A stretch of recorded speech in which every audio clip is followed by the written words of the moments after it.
Well, welcome to the event tonight. We're just going to say a few words for a few minutes, and then we'll let you get back to mingling. We'll let you get some food. We'll let you look at the exhibit. Um, so I'm Jenny. I'm a librarian here at the La Crosse Public Library. I work in the archives and local history department. Before we begin, I'd like to acknowledge that tonight's event takes place on the ancestral lands of the Ho-Chunk, who have stewarded this land since time immemorial.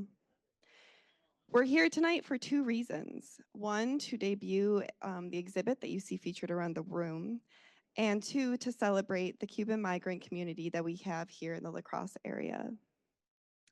This exhibit is called Uprooted, and it is the culmination of years of work done by Dr. Omar Granados. If you can raise your hand, Omar. When Omar moved here in 2011, he had no idea that there were other Cubans living here. But he quickly learned about a group of men who had considered this area home since they were brought here in the aftermath of the 1980 Mariel boat lift. Ever since, Omar has documented the experiences of these men in relation to their detainment at Fort McCoy in the summer of 1980. The purpose of this exhibit is to bring together the many projects that Omar has worked on in documenting the history of the Mariel Exodus and La Crosse. So I'll go through some of those projects now so that you can understand how this all works together. In 2018, Omar curated a physical exhibit showcasing local photographs taken by the La Crosse Tribune in 1980 of the Mariel migrants in La Crosse. Parts of this exhibit you can see along the back wall of the room. I think many of you have already looked at them. These photos have been digitized and made accessible by UWL Murphy Library, and they're actually online and freely accessible. This is called Digital Collections. So there's about 300 photographs here, and also the El Mercurio newspaper is also digitized here on this website. The textual information from that physical exhibit now lives on this online exhibit, Uprooted. So this is what we're debuting tonight. It's an online version of this exhibit. We have iPads here and a laptop as well. And we'll just kind of encourage you throughout the night to kind of look through the exhibit if you can. Then in 2022, Omar partnered with the Wisconsin Public Radio and producer Maureen McCollum. And together they interviewed Ernesto, Nino, and Marcos and others for an 8-episode podcast that's now online. Episodes of this podcast are sprinkled throughout this online exhibit, and we'll show you more of that in a few minutes. We've got Ezra Wall from WPR here tonight, and he can answer any questions you have. In doing this work, Omar met with staff at Fort McCoy and found out that there were also over 200 photographs taken by the Army and FEMA officials during the summer of 1980. And last winter, we went and digitized those photographs and have made them available online. So that's here on the La Crosse Public Library digital collections. And I'll have some of these photographs projected on the wall throughout the night too once we stop talking. So the Uprooted exhibit was in part funded by Wisconsin Humanities, who awarded us a $10,000 grant 1 year ago to curate this online exhibit. And our event tonight is a night to kind of celebrate us wrapping up this grant project. We have food brought by Mexcal, and as soon as we're done talking, you'll be welcome to come and get some food. We have Ezra Wall from WPR, like I mentioned. We also have Tanya from Fort McCoy from the Public Relations Office. And then we also have staff from the UWL Global Languages Department. And of course, we have Omar and Ernesto, Nino, and Tony here. You'll see those of us who are affiliated with the project wearing these white name tags. So throughout the night, we'll have a little bit of live music, and I'm gonna let Omar say a few words too.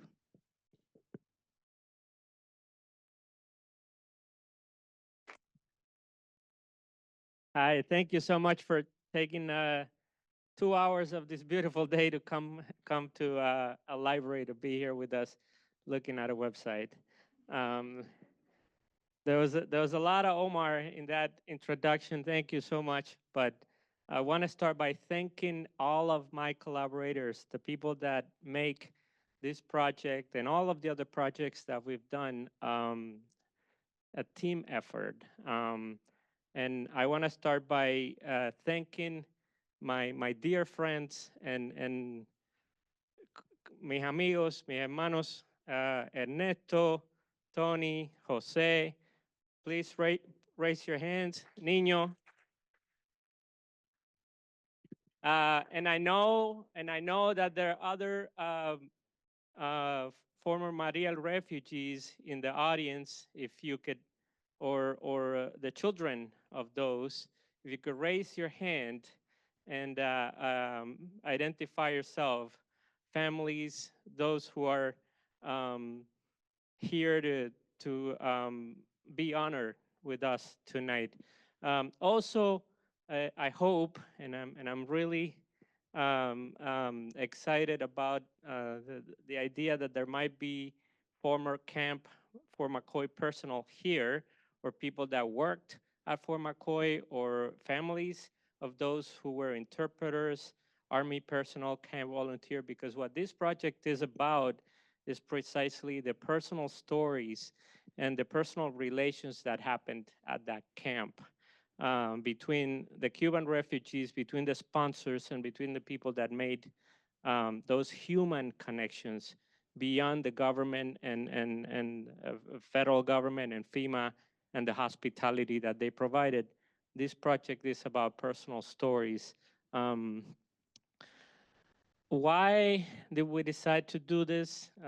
As Jenny was explaining, this is a research project that we've been wanting to take outside of the university walls. This is what we call in our discipline public scholarship. And the idea behind this is precisely to tell the same story from the perspective of the people that lived through it, rather than the same narrative that we've been receiving for years and years from the press, the government, the reports. We wanted to allow those who were there to really tell us the story. And Dane will walk you through the website in a second, but the best way to do this is really to listen to the podcast, which you can also access through this website. Why so many pictures? Why so many images? Part of what happened during the Mariel boat lift was that um, the visual aspect of the Exodus was not there. Both the Cuban government and the US government really controlled images, and they publicized the images that the sensational press wanted to publicize. And this is, I guess, what the press always does. So what we're bringing here is images that have never been public, and we're very proud that they're now part of the La Crosse Public Library collection. So this is a big deal for us, and I hope it's also for you. Um, we have envisioned the event as conversation, as interaction, but we are going to tell you to go on your phones and on these iPads that we have, to explore the exhibit and to see some of these images. And with that note, I want to take a moment that um, this project is dedicated to one Mariel refugee who couldn't be with us tonight, and his name is Marcos Calderon, our brother Marcos, who passed away earlier this year, who was the happiest man I've known, and he was a wise, sharp, intelligent person who collaborated with this project today. So um, this is for him. And there are some photos of Marcos around the room. So thank you all for joining us tonight. I'm going to ask Dane to walk us through the site. Dane is really the brain behind this website. Jenny is really the brain behind the archive part of this project. So thank you both for all these months of work. You've been a great team to work with, and yeah.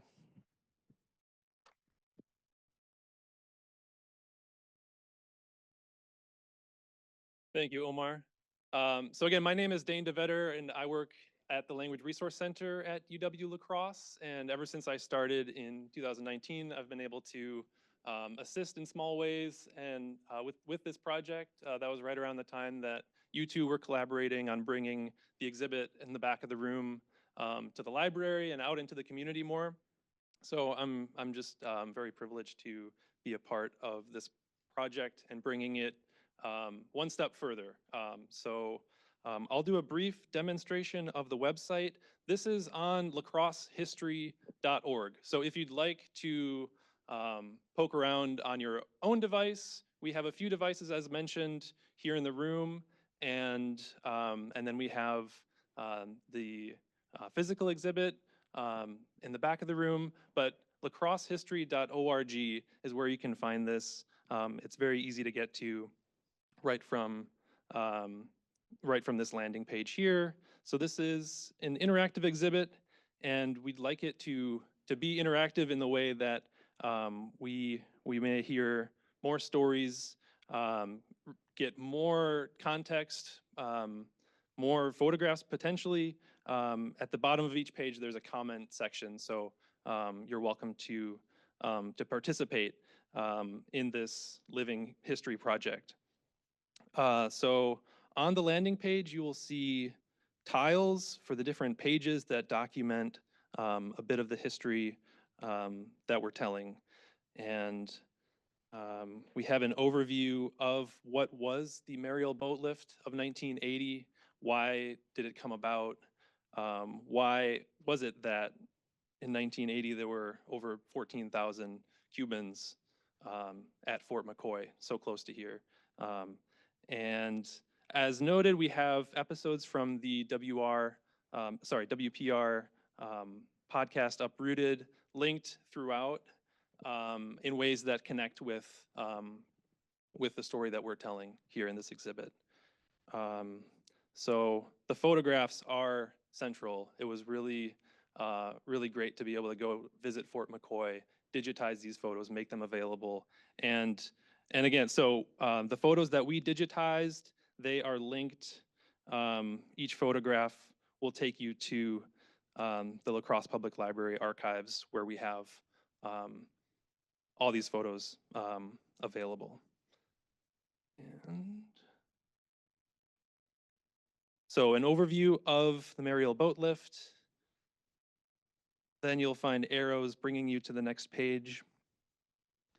We have a history of Fort McCoy that Jenny DeRocher from the public library did such a great job researching. You might recognize this cannon from Cuba in Riverside Park today. So that is tied in with this history as well.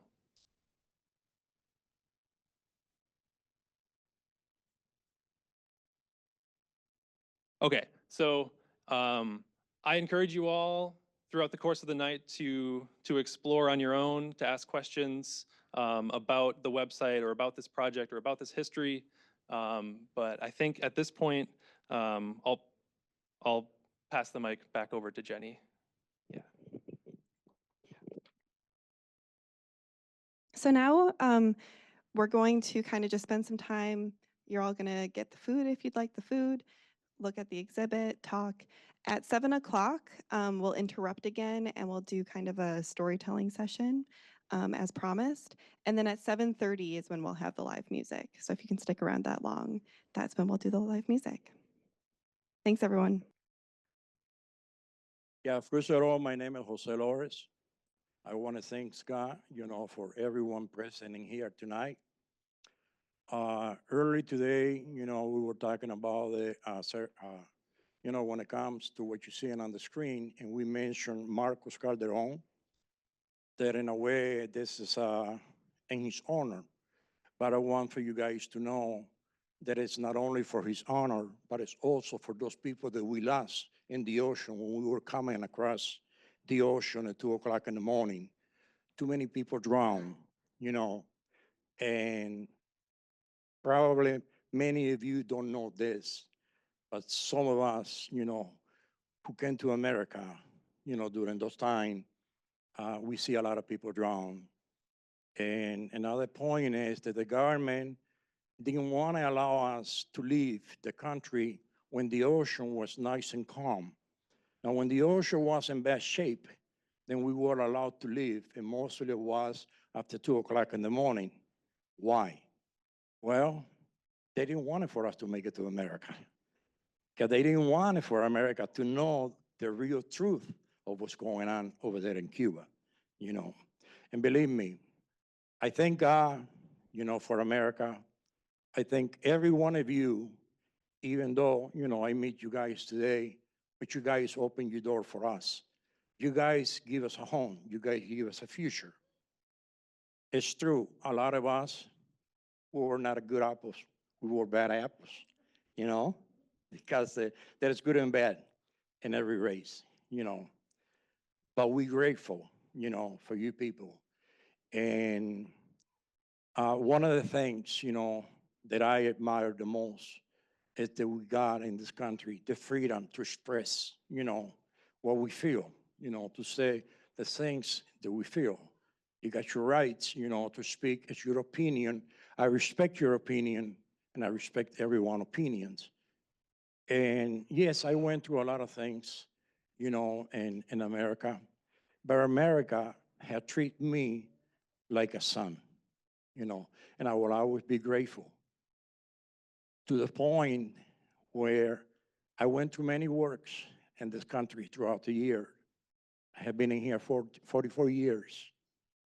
But today, you know, for each and every one of you here tonight, before I go to bed tonight, I will take each and every one of you in my prayers, your family, friends, and neighbors too, because that is my job as a minister, to bring you guys in prayer and ask God to bless you guys and bless your family, your neighborhood, and continue to bless the United States of America. Thank you, and God bless you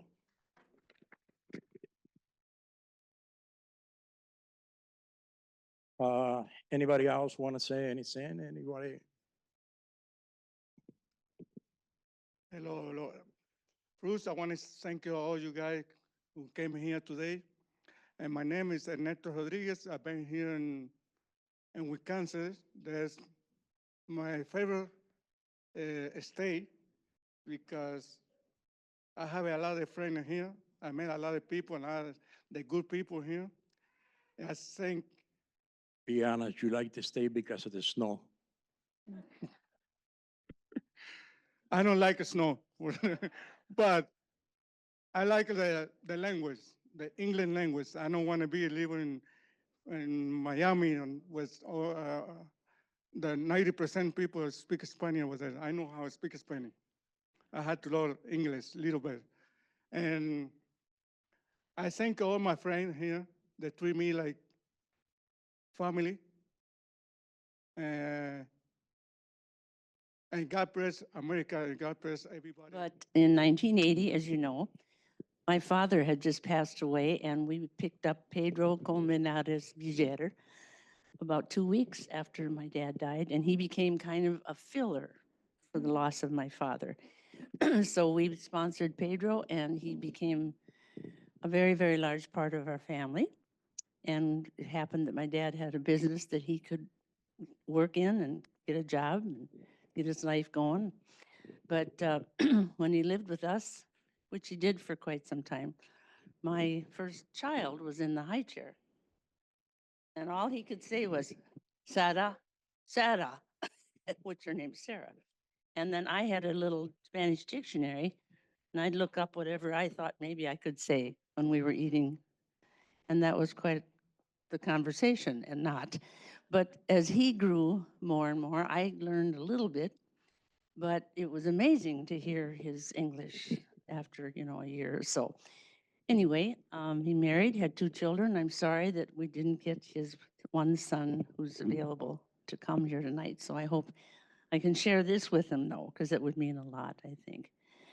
But I do know Pedro talked about some of the things that he experienced in Cuba, which were quite awakening for me. And I know it wasn't easy. And I'm sure it wasn't easy for any of you, just that whole first time. But when I heard one of you say, "This is my home," I thought, wow, this is quite something. So thank you. Like, like she said, that's my home. I've been here in America more than about I was in Cuba. And sometimes people, when I go to an internet, I see a lot of people talk about something, and I make a comment, and soon they see my name is Ernesto Rodriguez, they think I'm illegal in here. And that they start asking me questions. Are you coming legal? Are you pay taxes? Are you working? I say, well, I'm not working now because I'm retired. You see that face over here? It's 60, almost 69 years old. I'm retired now. I'm enjoying my life. When I came here, I worked 44 years straight. Little better vacation. And I don't go to vacation too far. I go spend it with my family. Any question? You can ask me any question about Cuba, about anything. I want to see somebody doing like this. Yo le puedo enseñar un poco de español si quiere. What was it about the whole process that made it so difficult or made you unable to become a U.S. citizen? Or have you been able, have you? Bueno, I became American citizen about a year ago. Yeah, almost about a year ago. But the reason I don't become an American citizen before, I know was having too much information. But I met Omar, I met a lot of friends, and they say, why you don't become an American citizen? I don't know. You have any criminal record? No, I'm clean. I work all my life, all the time. And so you can become an American citizen. And I filled out application, I went to Minneapolis. I had to go 2 times. The first time they told me I had to bring some proof of the child support.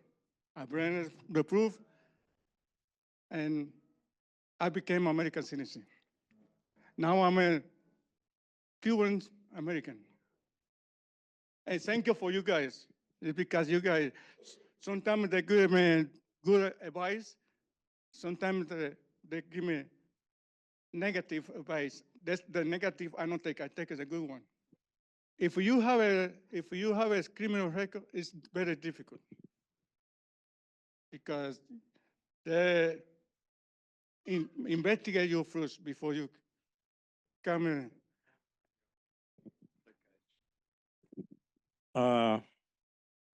What happened with a lot of us when we came in 1980 is that our sponsorship, it was mostly through the Catholic Church. And well, my sponsor, Marco, a friend of mine, the one that passed away, and sponsored a couple other Cubans too. The other one, they left to Milwaukee. Marco stayed on the farm. I stayed on the farm. Then I became a farmer. But what happened is that our sponsor were giving our information, but they didn't tell our sponsor that we were allowed to apply for a resident card a year later, a year and 1 day. So they didn't know. I didn't know either. You know, all I know how to say is hi. You know, I didn't speak no English or nothing, you know. So there I was, you know, going, finding a job, and every time the company that was going to hire me look at my paper and say, well, this paper expired. I said, call immigration. Then immigration say, oh, we extended it. You know, no, give him a job. We extended it. So a lot of us, we didn't know nothing about how to become a resident or how to become a citizen, you know. Later on, I mean, if you live in Miami and Florida, yeah, over there you got all that information, but over here we didn't know nothing, you know. This was all brand new for us. So some of us, yeah, became resident, and some became American citizen. Some they got their own reasons. Some they just don't want to have a double nationality. You know, they just want to be a resident. You know, in my case, no, I'm not an American citizen. I'm a minister. But if I got to pick up tomorrow a weapon to defend this country, I will be the first one to do so. And right here, where you see me standing, I'm standing on two prosthetic legs, two fake legs. But I'll still do it because this is my home. I came to America when I was 23 years of age. I'm 67. It's my home. And if I got to defend this country, even with my own teeth, I will do so. And for that, I don't have to be an American citizen. You know, all I got to do is keep being grateful to all you guys, you know, who opened the door to let us in.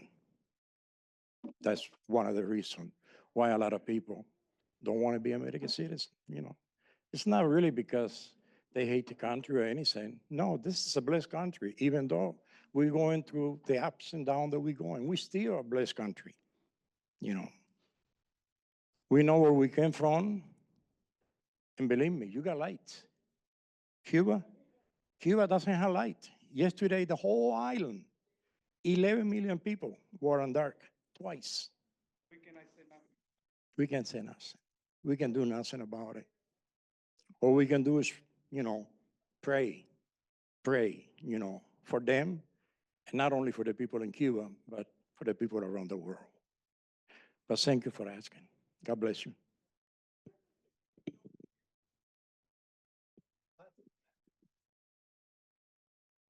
Lots of people don't know there are thousands of immigrants serving in the U.S. military today.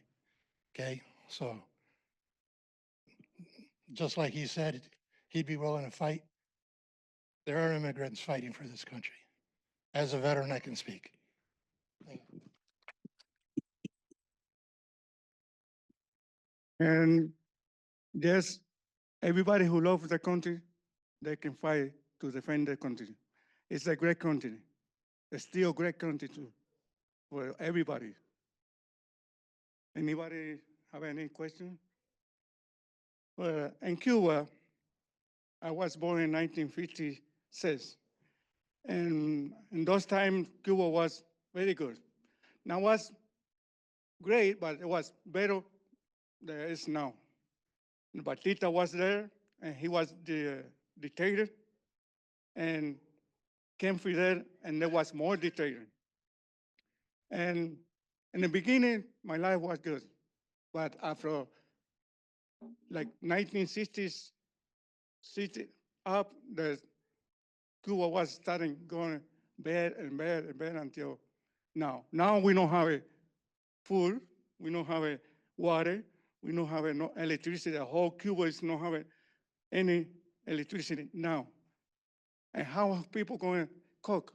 How are going to keep the food, the little food they have in the house?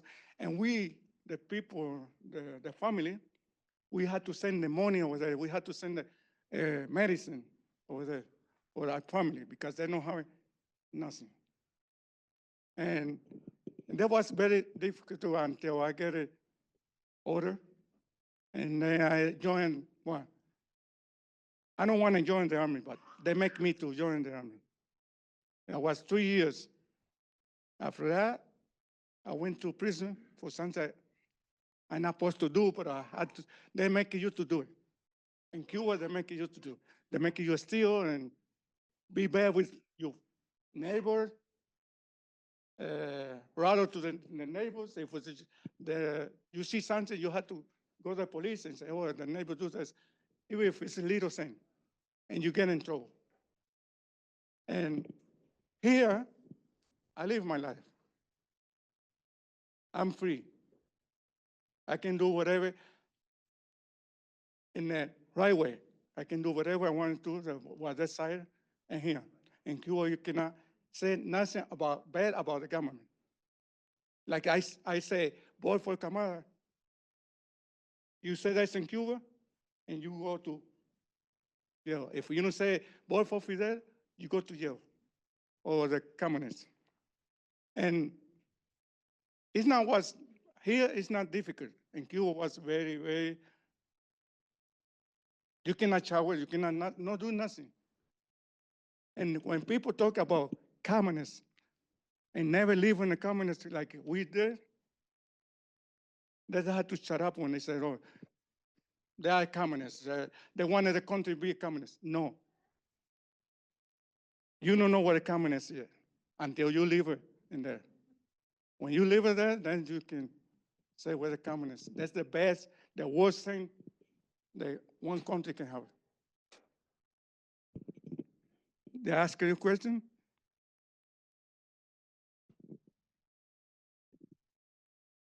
Well, I did love Cuba because political reason. I was always against the government. I remember back then, I became a Jehovah's Witness. And the Bible that we have tear it apart. I had a few pages, the other person had a few pages, and we had to get together, to do a service in the middle of the night, hoping that they never catch us. Because Castro, when he first took the government, when he first took over Cuba, and this is true, it's not a lie, Castro called a little baby and said, ask God to give you candy, put your hands out.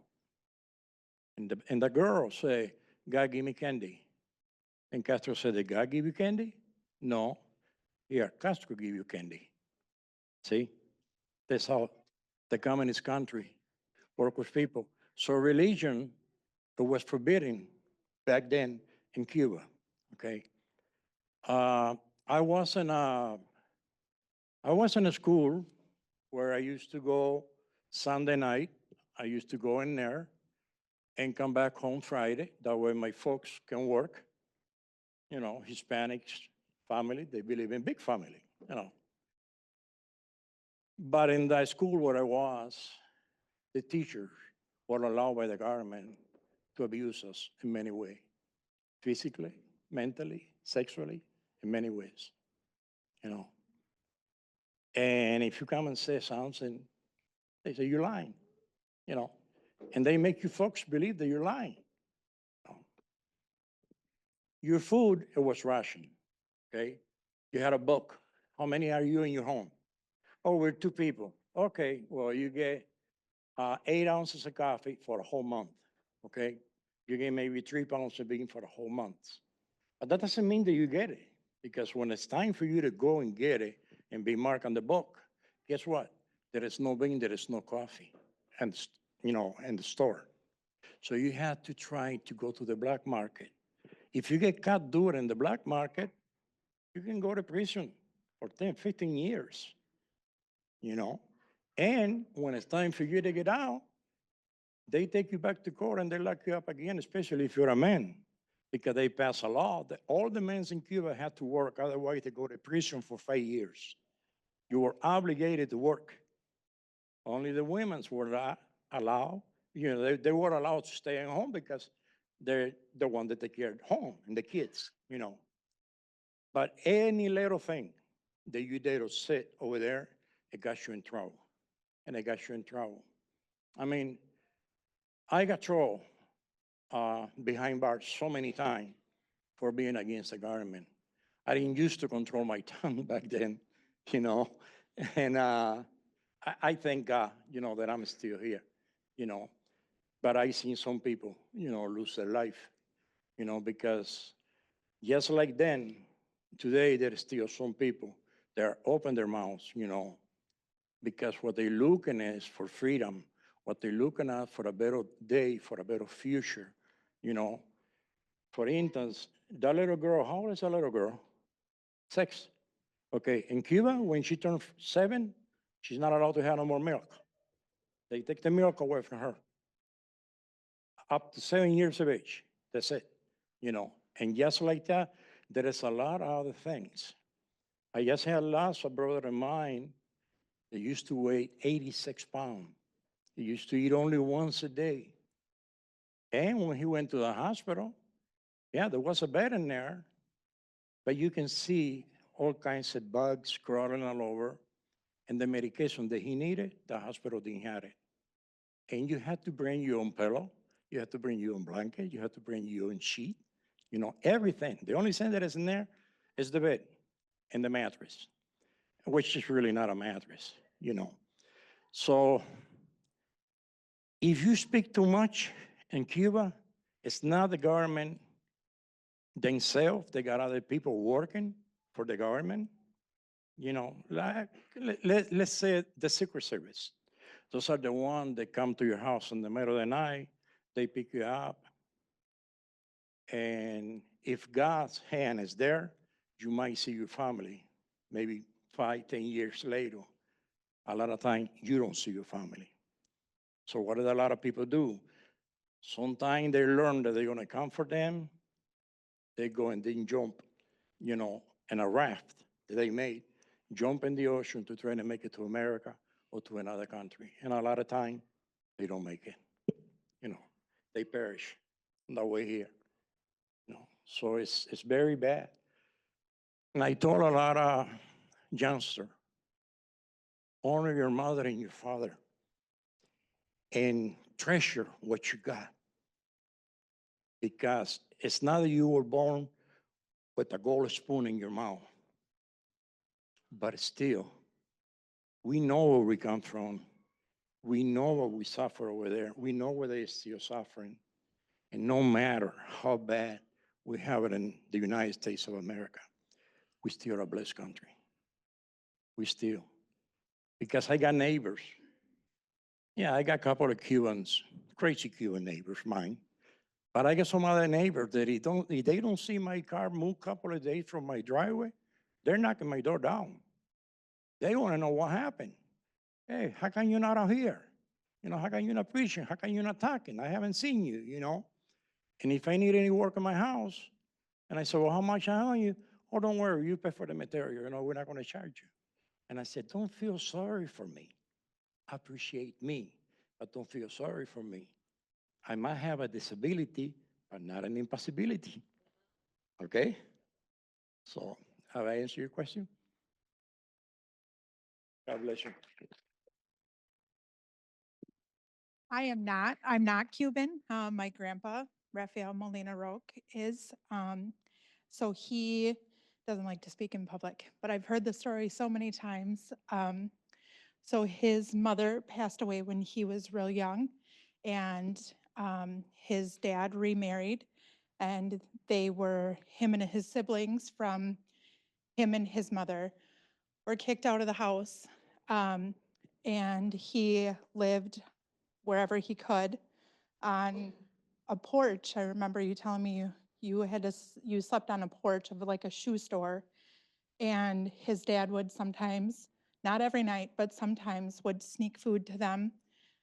They would steal to survive. These were young children. He never got to finish school. So when he came over, my grandma was actually his sponsor, and they met at the hospital. She worked there, and he ended up there because he was sick, and she could get him to eat. And they were married on 8/1/81. I was born on 8/2/82. So he is literally the only grandpa I've ever known. I didn't ever see anything different. He was my grandpa. I'm actually his favorite.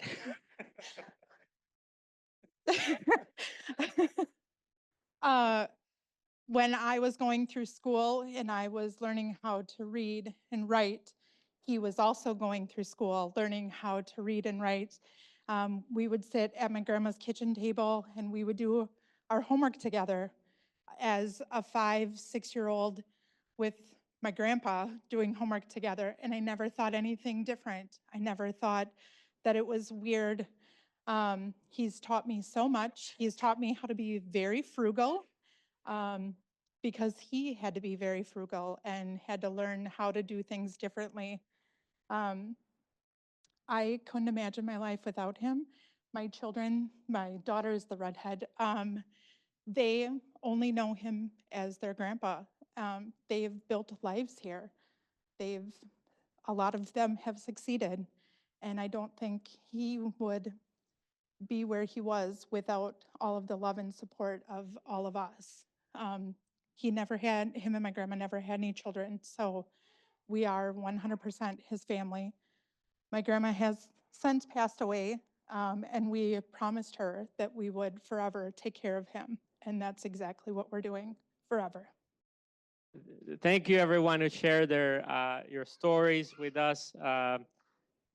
Really go through the website, listen to the podcast. There's many more stories like the ones you've just listened to in this podcast, told by the people that were part of the Mariel Exodus.